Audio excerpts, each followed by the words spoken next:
देखिएगा एसिड माने अम्ल होता है, ठीक। अम्ल का पीएच मान होता है लेस देन 7 माने 7 से कम, ठीक। 7 से कम, 7 से कम। अब देखिए 7 से कम हो गया और इसके बाद देखिएगा 7 से कम जिसका वैल्यू होगा वो अम्ल होगा। स्वाद में अम्ल होता है खट्टा। भस्म जो होता है जिसे क्षार बोलते हैं, भस्म बोलते हैं, पीएच मान 7 से अधिक होता है। स्वाद में कैसन होता है? कड़वा होता है, स्वाद में कड़वा होता है। लवण का पीएच मान 7 होता है, स्वाद में नमकीन होता है। ब्लड का पीएच मान 7.4 होता है, तो ब्लड का हो गया? क्षारीय हो गया। और ब्लड को क्या कहा जाता है? तरल संयोजी ऊतक कहा जाता है। ब्लड कितने प्रकार के होते हैं? 3 प्रकार के होते हैं, आरबीसी, डब्ल्यूबीसी और प्लेटलेट्स। तो आरबीसी जो होता है माने रेड ब्लड सेल, लाल क्यों होता है? उसमें हीमोग्लोबिन के कारण होता है। और हीमोग्लोबिन के कारण होता है, हीमोग्लोबिन क्या करता है? तो ऑक्सीजन को ढोता है, ऑक्सीजन को एक जगह से जहाँ आवश्यकता होता है शरीर के अंग में उस अंग तक ले जाता है। फिर ना कि नींबू का पीएच मान कितना होता है? तो 2.2 होता है। कहता है ना कि दो 4 गो नींबू ले लेना, तो 2.2 या 2.2 या 2.4। नमक का पीएच मान होता है 7। अगर समुद्री जल का पीएच मान बोले तो 8.4 हो जाएगा, 8.4 हो जाएगा, 8.4 हो जाएगा।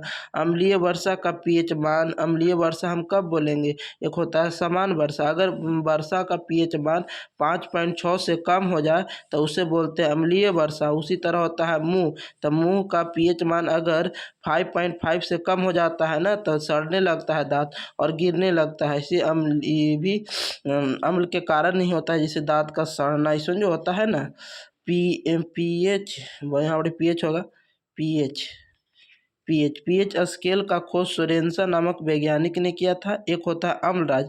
अम्लराज क्या होता है? तो हाइड्रोक्लोरिक अम्ल और नाइट्रिक अम्ल। हाइड्रोक्लोरिक अम्ल का फुल फार्मूला होता है ACl और नाइट्रिक अम्ल का होता है HNO3। इसका अनुपात होता है 3:1 और इसको कहते हैं काची? एक्वारेजिया कहते हैं।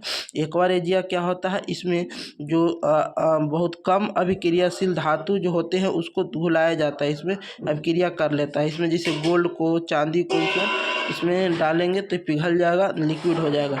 पेट में हाइड्रोक्लोरिक अम्ल होता है। सेव में कौन अम्ल होता है? सेव में मैलिक अम्ल होता है। सिरका में एसिटिक अम्ल होता है, एसिटिक अम्ल होता है। टमाटर और पालक में कौन अम्ल होता है? तो ऑक्जेलिक अम्ल होता है, अम्ल होता है। नींबू संतरा में कौन अम्ल होता है? तो नींबू संतरा में सिट्रिक अम्ल होता है, ठीक। मक्खन में ब्यूटेरिक अम्ल होता है और लैक्टिक दही में लैक्टिक अम्ल होता है।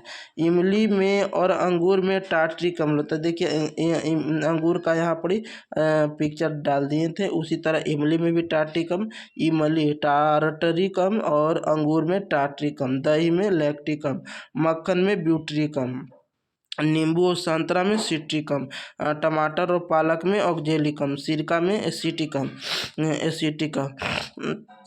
एसिटिक अम्ल। अब देखिए थोड़ा सा अम्ल, अम्ल क्या होता है? तो देखिए एक होता है लिटमस, तो लिटमस का कलर बदलता है। अम्ल जो है अम्ल, ल अंत में आ रहा है ना, तो अम्ल जो है नीला लिटमस पत्र को लाल कर देता है। अंत में लाल, तो लाल कर देगा। अम्ल क्या कर देगा? लाल, नीला लिटमस पत्र को लाल।